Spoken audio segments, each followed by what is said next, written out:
We belong to a culture which has nurtured us in a system that our nature can influence the world in a different way which nobody else can. You take the example for Edison. Edison, the nature, the attitude of Edison was just simple, pure perseverance. Perseverance to such an extent that he was kicked out of school by the age of 9. He lost one of his ears by the age of 10. Somebody slapped him. And then he was removed from a job by the age of 14 with no job, no schooling. He went into the basement of his house, and the basement of his house, through sheer perseverance, became the center point of world's discoveries. He discovered 1,300 different systems. But look at his attitude, that's what I want to tell you. That at the age of 83, he is about to die in a year or two. He was supported by his wife, and somebody had just brought a design of a helicopter. And Edison said, oh, I can change this design and make it better. Let's go to the lab. At the age of 82, this man has the energy and the attitude to work on and on. Once his wife got so tired, this man worked for 20 hours. No rest, no holidays, no nothing, no fun. Once his wife told Edison, he said, why don't we have a vacation? Edison said, but where can we go for a vacation? For more than 30 years, he had worked non-stop. And the wife says, Edison, something that has always come into your dream like when you were a child. A place where you feel so comfortable. A place where you feel relaxed. Away from work. Something you feel so nice about.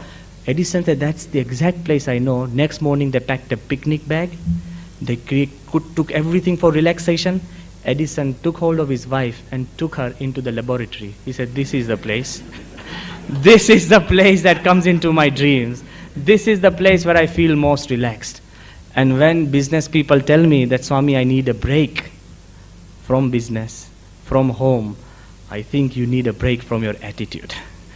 If you can change your attitude in a simple way, then even your business becomes pleasurable, your home becomes, almost like a temple. It's very important. You go a step further, we have Sita. One lady, she could influence the minds of all the ladies of India.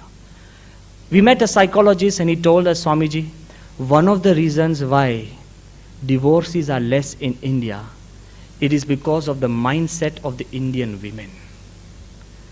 No credit to the male, huh? And I'm serious, he specifically said that no credit to the male, he said the mindset of the Indian woman. Because of the story of Sita, people so many times say, why didn't Sita give a divorce to Ram, and why didn't this happen, why this, and all these are Western thoughts influencing us and trying to find problems in our own system.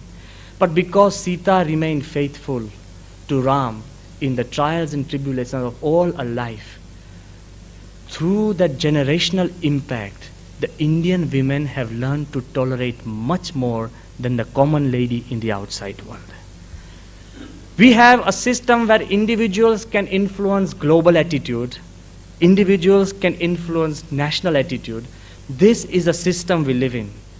Then we also have Lincoln, one single man, his attitude towards slavery, he broke it. The attitude of equality can change people. But the simple question you will have is, Swami, okay, correct, global attitude affects the individual attitude. Individual attitude can affect the global attitude. But then I personally am not a Gandhi. I am not a Sita. I myself, I am not Lincoln. So what about me? What could happen? For everybody present in this hall, I want to make a very clear sentence that you don't have to be a Gandhi. You don't have to be a Luther King. You don't have to be anybody important to have a positive attitude. Your positive attitude will make you important. Gandhi is important because of positive attitude, not because he was born as Mohandas Karamchand Gandhi. It is his attitude that made him different. So your own personal attitude, positive attitude, will influence the world you live in. Why can't you decide to make your life, the life of your family, the life of your friends, the business and your street much, much more productive and positive by being a positive person. And if you can be a positive person, by changing your world, you are changing the world. One man, he was on the beach, and the beach had washed out. Thousands of starfish. In the mid-hot summer, the starfish, was struggling and drying out. They were dying. This man, he was walking on the beach. He picked up one starfish and threw it into the water. Another starfish into the water. There were thousands of starfish lying on the beach. Another man tapped him on the shoulder and said, "Young man, what will you achieve by throwing 2 or 3 starfish into the water? You can't make a world of a difference." And you know what the man said? He picked up the 3rd starfish and he said, "Sir," he threw the starfish into the water and he said, "I made a world of a difference for that starfish." You understand that? That you don't have to change the world, but if you can change somebody else's world, even one person's world, you've made a world of a difference for that person.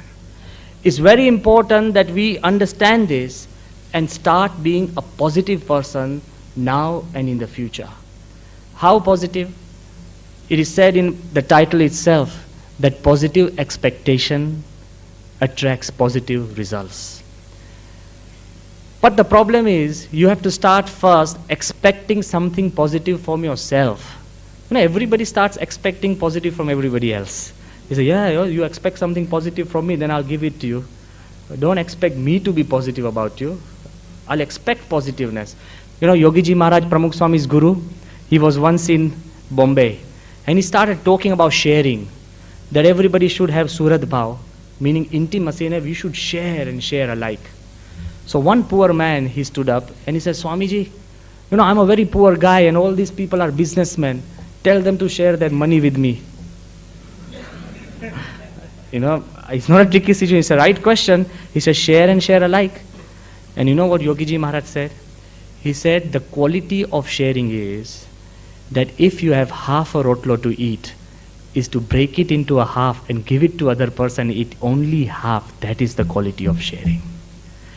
We tend to feel that everybody else should share with us, but the question is that you should share with everybody else. This is the height of a positiveness that we should do. So if you have a positive attitude and expectation from yourself, you can make wonders from wherever you are. You must have heard of the name, a French Canadian. His name is Eric Van Hanemer. This man, just recently he climbed Mount Everest at the age of 35. You will tell me, "Swami, Mount Everest, many people climb now, there's no problem, it's simple." But this French Canadian, he was fully blind. He had become blind by the age of 13.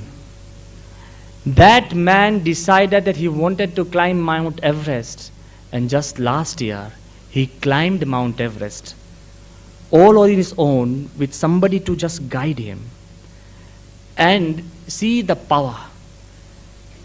A whole IMAX film industry followed him, that if the most important part in the world could be not that Tenzing and Hillary climbed Mount Everest, but a blind man could climb Mount Everest. Perhaps because we can see it, we refuse to climb it. If we couldn't see it, perhaps we could climb it.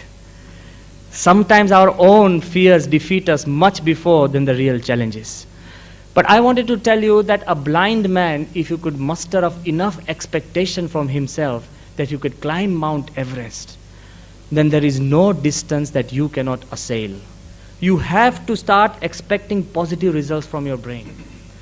Another very important story that continuously inspires me is that of Legson Kaira. He was a 14-year-old boy in Nyasaland, somewhere in the middle central Africa, Nyasaland. He found 2 pages from a Bible or some American magazine which was lying in the desert, and it had the name of Lincoln and the name of the country America.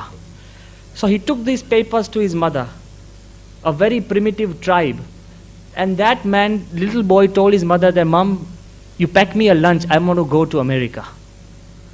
And the mother, it is written in the book, the mother packed him a lunch of maize because in that place you can't have anything but maize. And that lunch would last him, she said, okay, maybe how far is America? And the boy said, maybe 2 or 3 days. At a time when nothing was available. So his mom packed him a lunch box of 2 or 3 days of maize. This little boy, he took that lunch, he started walking from Nyasaland. If you know Africa, Nyasaland is in the center. And he started walking northwards. He kept on asking everybody, okay, where is America? And everybody said, go up, because they knew in the map is up, but where up? You know, this little boy started walking. Then as he walked on and on, then people started wondering, this little boy has decided to walk to America. He suddenly went into the embassy. The Ugandan embassy came up, said, this boy is a star, he's walking to America. And to him, he just kept on walking. People started helping him. Somebody gave him a pair of shoes, and they said that in America you can't walk barefoot. So what he did, he slung the shoes over his shoulder and still walked barefoot. He said, I want to keep them for America.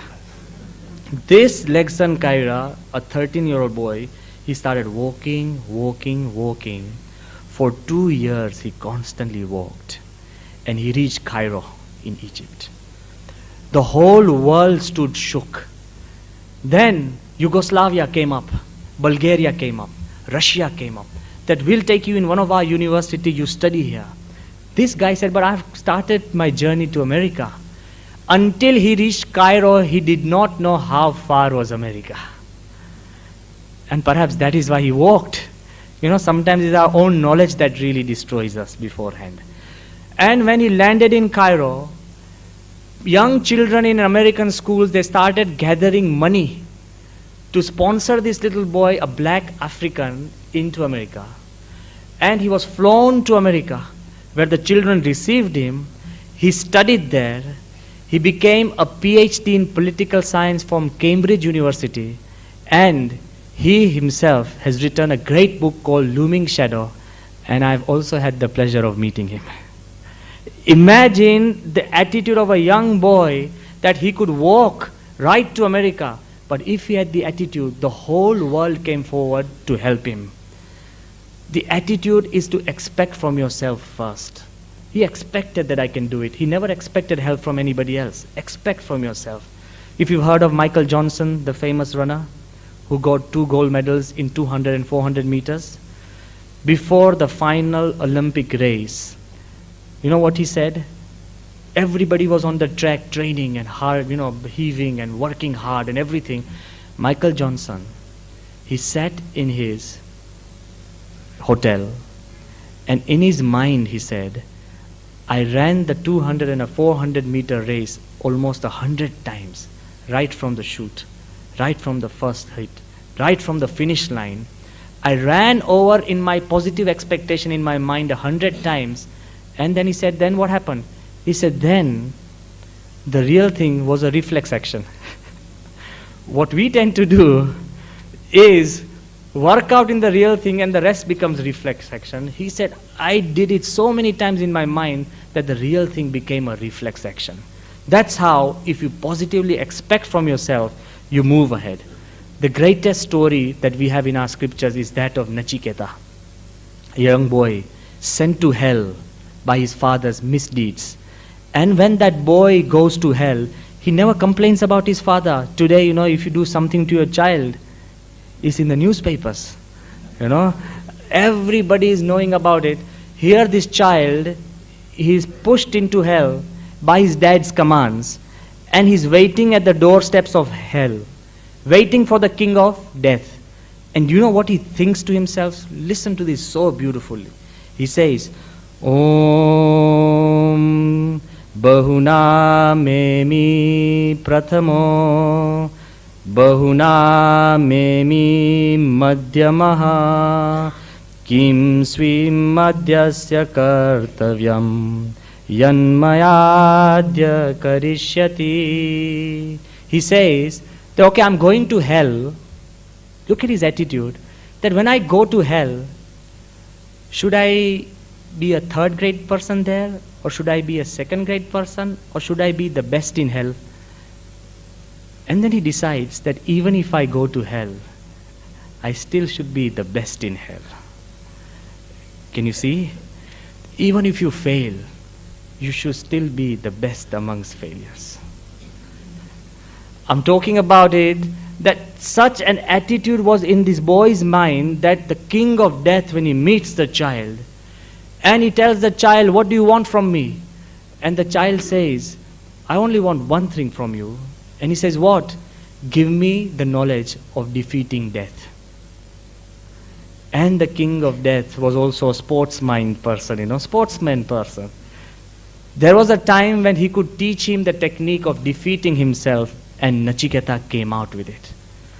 I'm trying to tell you, even in the times of your toughest times, if you have the right attitude, you come out with the most important experience of your life. So the first thing is to be positive expectations for yourself. But the second most important thing, that people always want to be positive for themselves but negative for others. So the second thing, that if you are positive for others, if you expect something positive from others, they will respond positively. And this is a foregone conclusion. If you are constantly negative at your home, if you're constantly fighting with your wife, she only begins to learn that this is the only language she can talk to you in. You are teaching different languages. If you are always nagging your child, he only understands that this is the only way I can relate to my dad. If your child is coming with, maybe a glass of water, and you said, don't drop it, I'll tell you he'll drop it. If you overdo it, he'll do it.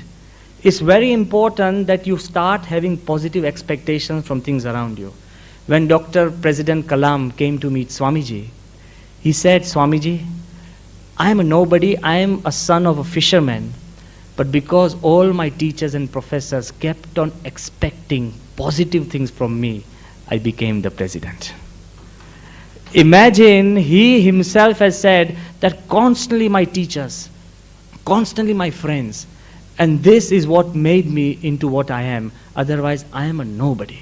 It's very important. You must have heard that there was a boy, he decided to commit suicide. And he was going to drown in his village lake. 15-year-old boy who was a clerk before. Before committing suicide, he decided to write a simple note to his English teacher. He loved English classes. He said, sir, I have wished to end my life. I'm dying. And the English teacher said, I can't stop you from dying. But I knew one thing, that in the class, you always wrote beautiful essays. Why don't you write to me why you want to die? And that boy took up the pen and began writing, and he was H.G. Wells. He has written 84 books on this earth, one of the most prolific writers that the world has seen, because one positive expectation from a teacher changed his life. One little positive expectation from a father to your son will change him. Give him a chance. Give him a chance. If an unknown teacher can change a life of an unknown student, why can't a father with a slight positive expectation from his child change the life of his son? He can, but you have to give him a chance. Another great famous neurosurgeon, you must have heard of his name, Ben Carson.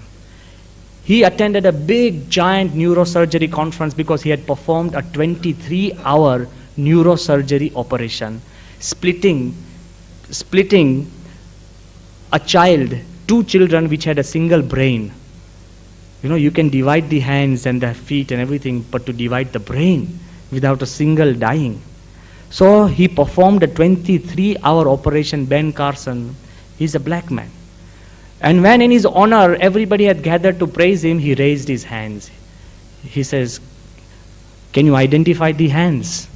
And everybody said they belong to one of the greatest surgeons of America, Ben Carson. He said, I want to tell you the truth, that once these hands, they wielded a knife. When I was a young boy, once these hands was full of stones and I broke many windows. When I was a young boy, once these hands gave so many exam papers which all failed. He said, I, until 15, was a dropout of school. I had been caught by the police a couple of times. I had wielded a knife and stabbed some friend. He admitted in front of the people. And I was failing my exams left, right, and center. But once my mother, she became so upset. He got hold of me, he said, I'm taking you to a library. And they said, but we don't want to go to school. She said, don't go to school, but go to a library. And every week you have to tell me a story that you read from the library. And she started giving books to this boy. And this boy had to read the book and tell her the story. Every week, he said, I started reading a story. And you know what happened? I started growing interest in books. I started studying. Then my mom did not have to tell me to study at all. But until I became a doctor, I never knew that my mother could not read herself. But one positive expectation from an illiterate mother can turn a ruffian into one of the greatest neurosurgeons of today. It's very important that you don't have to be educated to have a positive expectation. You don't have to be a doctor to turn your child into a doctor. You don't have to be successful to make your people around you successful. So positive expectation makes things moving. One simple example, everybody praises BAPS and our institution for, management, maybe giant festivals and so many different things. If you had seen in 1985, we had a very big festival just near here, near Manav Mandir, Kunati Dvishatabdi Mahotsav. That's when we got our Diksha in 1985. And it was not in the papers, but I think I can tell you that suddenly one morning there was a huge 300 feet by 150 feet, cane and jute gate, which was built by Bengali artists. There were special artists, nobody could do, we had to bring them specially from Bengal. And suddenly, one afternoon, it caught fire. Okay, it caught fire and it was burning. And half of the gate burnt. The other, we could stop the fire and we were all, downfallen. We were all worrying what would happen. And, to leave half a gate, the whole world would realize there was a mishap. We had helped out, like for example, it was not like, for example, people were wondering, but people would worry. So while all sadhus, the leaders who were there, were wondering what to do, we gave an idea that it's best to remove the other half. So if there was no gate, nobody expects anything. Nothing. This is the way intelligence would think. Because there's no way we could bring in the Bengalis, who take them another 1 week to finish off. We can't do it. That's when Pramukh Swami arrived in his car. And then he saw that all of us were frustrated. He said, everybody take a break. Then he asked some devotee who had made ice cream at his home. He said, serve everybody ice cream. We thought when you had a big major fire, a giant problem, where everybody is worried, is crisis. And here is Swami saying, serve everybody ice cream. While everybody cooled down for a while, Swami said that I think, you can make the other half. And then he left. After he left by saying we can make the other half, positive expectation. Within 2 days, Mukesh Bhai, sadhus and volunteers built that gate on their own without any Bengali artists. Within 2 days. And the outcome of that is, since then, we've had major festivals in England, in America, in Nairobi, in Mumbai, and now in Delhi, and not a single time do we ever have to call any Bengali artist. The sadhus and volunteers can do it. Imagine, it is not a one-off inspiration. By a simple positive expectation, you are inspiring people for life. If you expect, then things change, and things change in a much, much different way. We know that. There was a story that came across to us, and the story was very simple, that one man, see, positive expectation, one man, he loved bears. And he had a small bear which he had taken and he was comforting, and it was always the bear would be with him. He loved the bear. He played, frolicked, mocked around with the bear. But when he had to travel from one city to another city on a permanent move, he could not take the bear with him. And what happened, that he had to go and deposit that bear in the local zoo. And one last time he played with that bear in that cage, and with a heavy heart he shut the door and gave the keys to the zookeeper and left. After 5-6 years, he came back into the city, and the first place he went to is to see that bear. When he saw there was a crowd outside that cage, and this man straight away went near the cage, got hold of the key from the gatekeeper, opened the door, and went inside the cage. And the whole crowd is aghast, watching. But he was comfortable. He prayed, wrestled, frolicked with the bear, turning it up and down, everything. For 15-20 minutes, it was a great fun system. Everybody outside started clapping for that man, that look how he plays with the bear. When he came out, and the people asked him that you're a brave man. He said, no, I'm not a brave man. Because this is my bear, and I love it so much that it responds to me. This is what he said. But then the zookeeper came. He said, sir, what are you talking about? He said, the bear in the first cage, it's mine. He said, no, sir, your bear died 2 years ago. This was another bear. That's when he started perspiring. He said, oh, good that I am alive. But what I want to tell you, that even for a strange bear, if from his heart he had a positive expectation that it is my bear, the bear responded to him like his owner. I want to tell you that you could have the most difficult person around you, but if your heart is clean and you expect in the right way, even the most difficult person will respond. And the climax is that both of you could be at fault. It's a very important, it's a very sensitive story, but I think it's a very important message we should carry back. That once one man was sitting in a train, and what happened, that he got down at one station and he picked up another train. When that man went into one compartment, he found out that opposite him was another lady sitting in that compartment. Another lady was sitting in that compartment. This man was blind. And he looked out of the window because he heard the voice of that lady and it was sweet. But some people are blind, but their eyes are there because if he's got some retinal problem, then you can't see that he's blind. So he started looking out of the window as if he's seeing, and he started talking to that lady saying that, oh, what a beautiful day. And even the lady said, yes, the sun is out, it's beautiful, it's warm. And then this man said, but I like it, when the rivers are flowing, look outside, the children. Every time he heard the sounds of children, he mentioned children. So whenever he mentioned, the lady, was comforting, she was talking back. They had a beautiful talk about nature, sun, children, goats, river, everything that passed across, from the train. And then when the next station came, the man was blind. The lady stood up, and the lady went out because it was a station, she went out. Just at that station, another man must have come into the train and came and sat into this compartment. The man straight away asked that man, because he was hurting inside, that such a beautiful voice. I talked with her for an hour. Now what was her face like? Because he couldn't see her. So when the other man came in, he asked him that, sir, did you see a lady who came from this compartment? That man said, yeah. He said, she just came from my compartment, she went out. She didn't want to get mixed up with another lady, He wanted to make sure it had to be her. He said, yeah. He said, and so can you just tell me what she looked like? And that man said, she had a very beautiful clothing like this.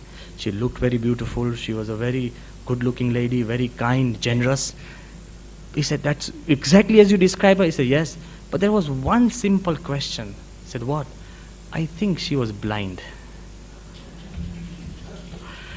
This man started thinking that the lady, when this man started talking to her about the things, she felt that the man is thinking that she's seeing, she's seeing. So she started joining him. When she started describing nature, the man thought that she's seeing. So when two blind people expect that both of them are seeing, they both seem to see each other. I'm trying to tell you that you could be blind, both of you could be failures, but if you have good attitudes towards yourself, you are in heaven. You don't have to be a successful husband or a miserable wife. You both could be failures, but if you have good attitudes towards yourself, you are successful. And last thing which I want to let you know, that okay, positive expectation provides positive attitude, but that's the worldly way. There is one step beyond positive attitude, it is spiritual attitude. In spiritual attitude, there is no expectation and you are still positive. I'm not going to turn all of you into sadhus, don't worry. But I believe that I should share this secret with you. That how can a sadhu who has nothing still be happy? How can a sadhu, we have Tyag Sarva Swami in front of me. He is an electronic engineer from Cardiff University. He is in our temple and is taking care of our kitchen. For the last 25 years, he's been taking care of our kitchen. How can a person who had the best career give up the career and still be happy when all of us are trying to make a career? How can a person who has no money, who had infinite wealth, who gives up the wealth without money, I have to ask somebody else to pay for our rickshaw fare. Even today when I came here, I had to call a devotee to give me a ride here.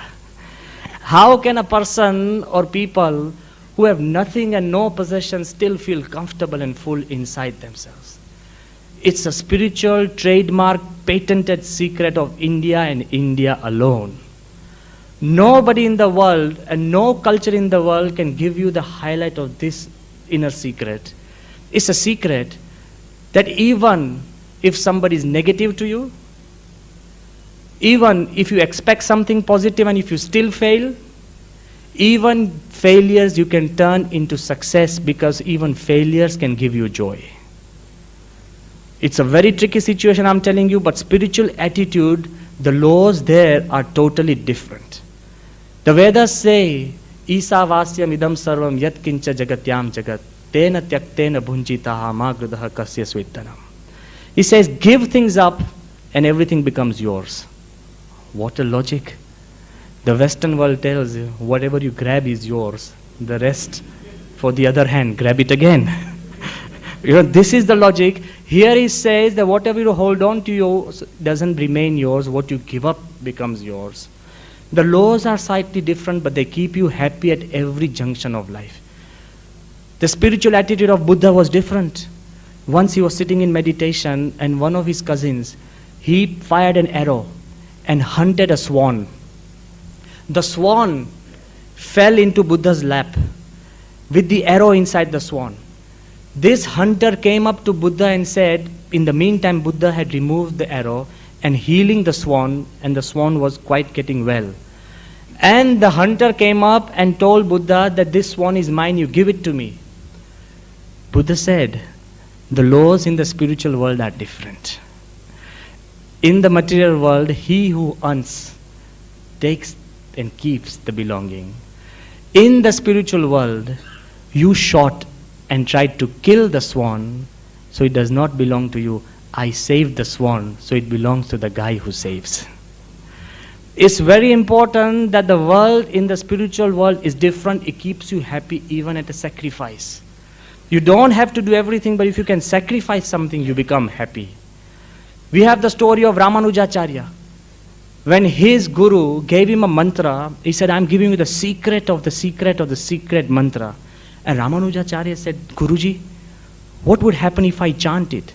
He said, anybody who chants this mantra goes to heaven. But he said, only you should chant it. Next morning, to the horror of his guru, Ramanujacharya was standing in the top of the temple and there were thousands of followers chanting the mantra. Then the Guruji of Ramanujacharya came up and got hold of him and he said, you fool, what are you doing? He said, but Guruji, those who chant go to heaven. He said, no, but you have broken my word. So those who chant will go to heaven, but you will go to hell. And Ramanuja said, Guru, if millions can go to heaven, I am ready to go to hell. This is the spiritual attitude. It is not always a question of succeeding. It is also failing so that others succeed. We know the story of Chaitanya Mahaprabhu. He wrote a commentary on Nyaya. When his friend and him were boating in the river Ganges, and his friend was also secretly writing a commentary on Nyaya, a beautiful commentary in Sanskrit. And his friend started crying, and Chaitanya Mahaprabhu said but why are you crying? He said, when some people read your commentary on Nyaya, nobody is going to touch my commentary. Chaitanya Mahaprabhu straight away picked up his commentary and put it into the river Ganges. We may have lost one of the best Sanskrit commentaries on Nyaya, but we've got an eternal example of what friendship should be. Spiritual attitude allows you to sacrifice a part of yourself so others can succeed, not just the Western attitude of succeeding at the cost of others. We have the story of Gunatitanand Swami, who was the successor of Lord Swaminarayan. He moved to a village and a group of darbars beat the sadhus up and they hurled abuse, persecuted them until they bled. Gunatitanand Swami with a group of his sadhus went to the corner and some bharwad started saying, shepherds, that this chieftain of this village of Junasawar, why would God bless him with a son if he hurts poor sadhus like this? Straight away Gunatitanand Swami said, sadhus, we have a job to do. And maybe young ones like me must have thought, how we revenge. But suddenly Gunatitanand Swami said, let us pray. What for? That the chief is miserable because he does not have a son. May God bless him with a son. The laws of the spiritual world are different. Even if you are positive with somebody again and again and is continuously negative, you can still be positive because you are spiritually inclined to God. In the times of Arjuna and Krishna, Arjuna lost hope and he started suffering. He said, I don't want to fight. Only thing Krishna did to Arjuna was to change the attitude of his mind. Nothing else. Arjuna said, Siddhanti mama gatrani mukham cha parishusyati roma harshascha jayate. My mouth is dry, my hair is standing on its end, my hands are trembling, my mind is spinning. And what Krishna said, he didn't, said, I'll give you a physiotherapy and just give you a glass of water and, get into and sleep down for a while, your mind will be calm. Only thing Krishna said, Klebyam masma gamaha partha neitvaitad upapadyate. Shudra hridaya daurbalyam tyaktva tishta parantapa. Get up, you fool. Get rid of your cowardice. Get up and fight for righteousness. Just by changing the attitude of Arjuna, Krishna could win a war. You don't have to have an army, but the right attitude could give you a right thing. And this is what Pramukh Swami specializes in. So many people tell us, Swamiji, you've built Akshardham. Something like, in the Akshardham, Swamiji's attitude was such, when we are opening the Gandhinagar Akshardham, even now you have 3 hours to see. And the Murti, the exhibitions, the multimedia show, this, that, so many things to see. We were all wondering that what should we show Pramukh Swami first, who is the inspirer of the monument. And we were all wondering, we show him this, that. When he came to the place, you know what Pramukh Swami said? Look at his attitude. He said, first show me the public conveniences. If you can keep them clean, only then this monument will remain clean. Look at the attitude, and I think the last thing that we would see in anybody's homes would be public conveniences.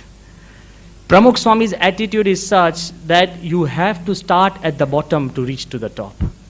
Not just a wishy-washy ideology at the top and something really, weak in the bottom. He said you have to start. His ideology is that the spiritual attitude depends on your will and submission to God. All of you must have some secret belief in God. As Victor Hugo said, even the atheist, he writes, one time or another, there comes a time in a man's life when his soul is on its knees. Sometimes we find that our soul is on our knees. We move ahead, and that's when we find this.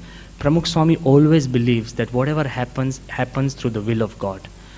As conclusion, I want to tell you that what we are constantly being praised for is the London Mandir, Sri Swaminarayan Mandir in England. It's a marvelous feat. The Reader's Digest called it the 8th wonder of Neaston.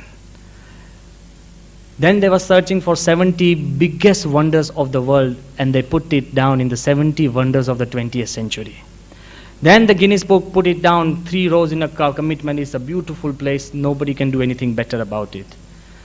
But even when Clinton came to meet Pramukh Swami, he said, Swamiji, I had seen your work much before I'm meeting you. We were all puzzled. Where has he seen our work? He said, when I was half an hour in London, Tony Blair took me in his private helicopter, and one of the first things he showed me in England was not the Big Ben, but your Swaminarayan temple. This is what Clinton said to Swami when he met him this time. So it has become almost like a symbol, okay? And when that monument was built in 2.5 years, we were present there building it.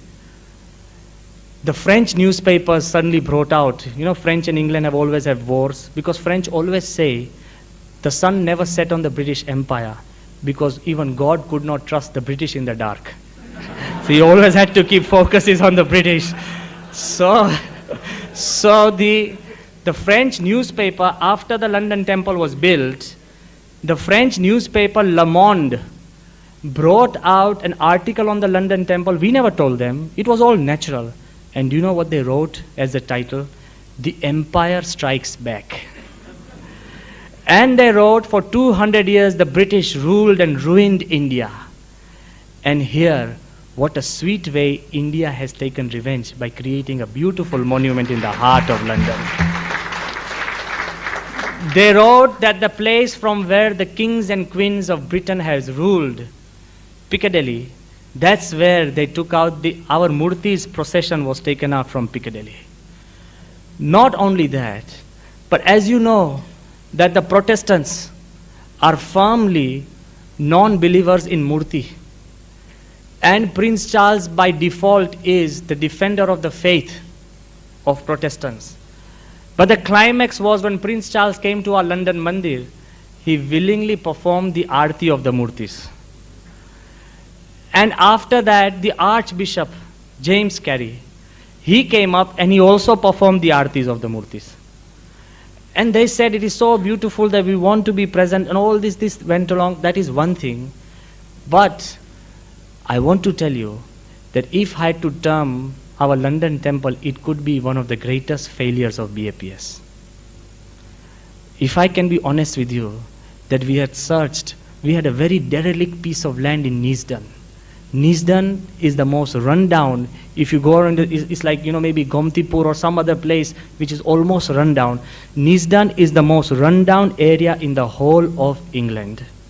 It is said it has never been mentioned in the newspapers, only once, when Churchill opened the window of his car and dropped a bit of cigar ash into Neasden. That was the only time it has been mentioned. Such a poor, rundown industrial estate. The highest crime rate in England is in Neasden. We were having a small temple and a small place area there, and we had searched for 18 different places in the whole of England, and we had failed all 18 times.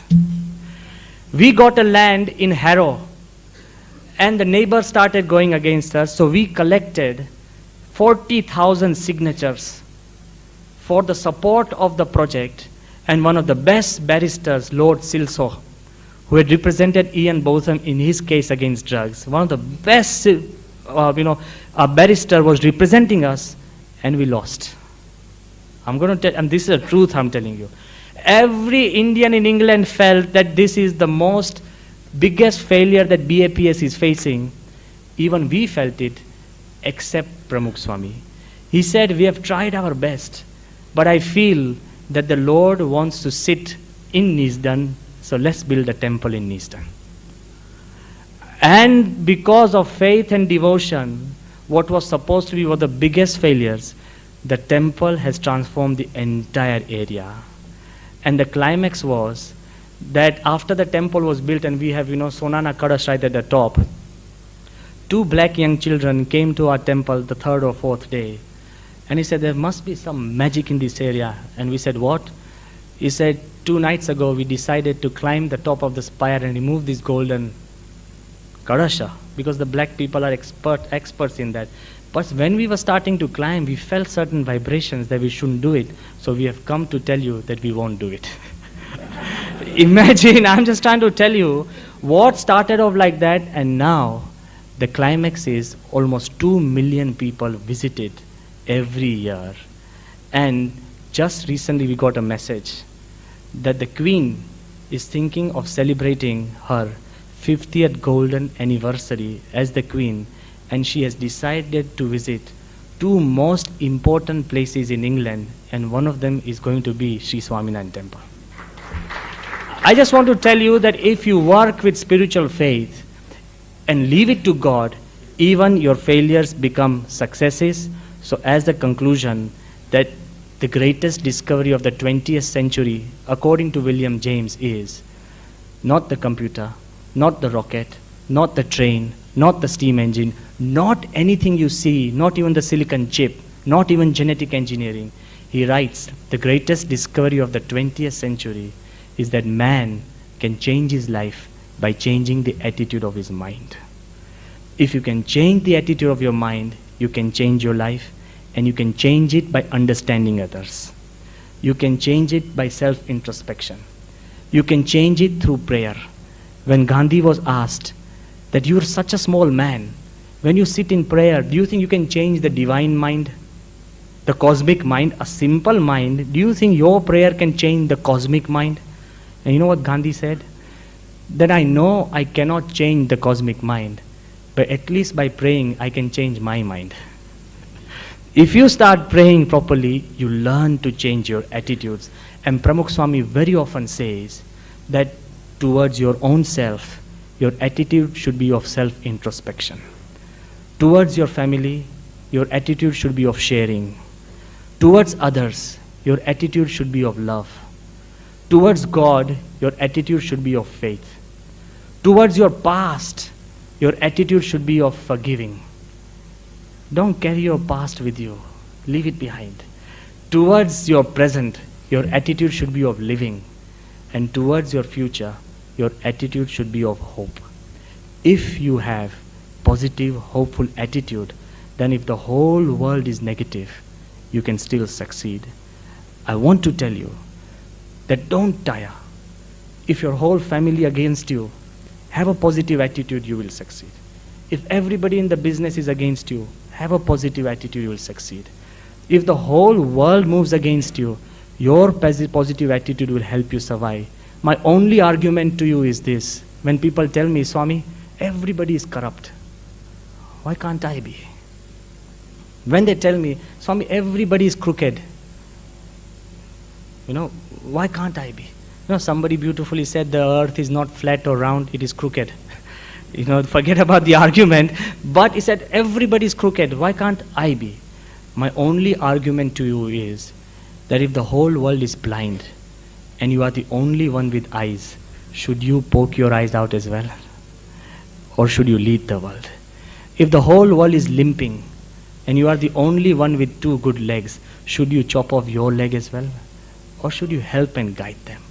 If you have a positive attitude, this last story before completing is a South Indian story of the great Alvars. And if there is one person with a good attitude, it means a big thing. There were 10 people. And the 10 people were moving from one area to another. All 10 were good buddies and friends. But it became worse, the weather became worse. Lightning started striking all over them. They were all superstitious and religious people. So they started thinking that maybe one man is destined to die. And because of that man, the lightning keeps following us. So let us do one thing, that if that one man is destined to die, let him die so the 9 can live. So they went into a house and the lightning started falling all around the house. So he said, okay, we have a tree right down there. Each one of us have to go to that tree in the middle of the storm and then come back. So the guy who is destined to die, the lightning will fall on him and that's it, finished. So the first man is sweating it out. It's like Russian roulette. He goes and with breathing heavily and happily he comes back. The second goes, comes back. The third goes, he comes back. Fourth, fifth, sixth goes, he comes back. Then the 4 that remain are in full tension. Adrenaline pumping, acidity full up to the esophagus, right up to here. Everything is in tension. The 7th goes and comes back. The 8th, the 9th guy goes and comes back. There is only one guy remaining. He doesn't want to leave, because he leaves, he will die. All the 9 people force him out of the house, and they say, you better go. They drag him out. He said, you go to that tree and come back. And when that man in desultory, sulking fashion, he goes to that tree, the lightning falls onto the house, all 9 die. Actually, it was because of this one man that the 9 were surviving.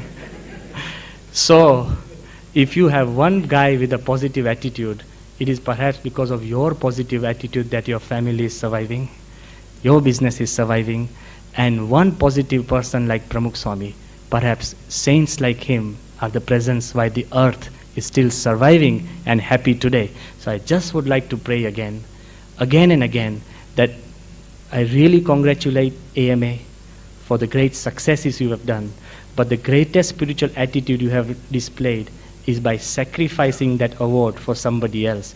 I think there could not be a greater management lesson than what AMA has been doing. Thank you once again for everybody.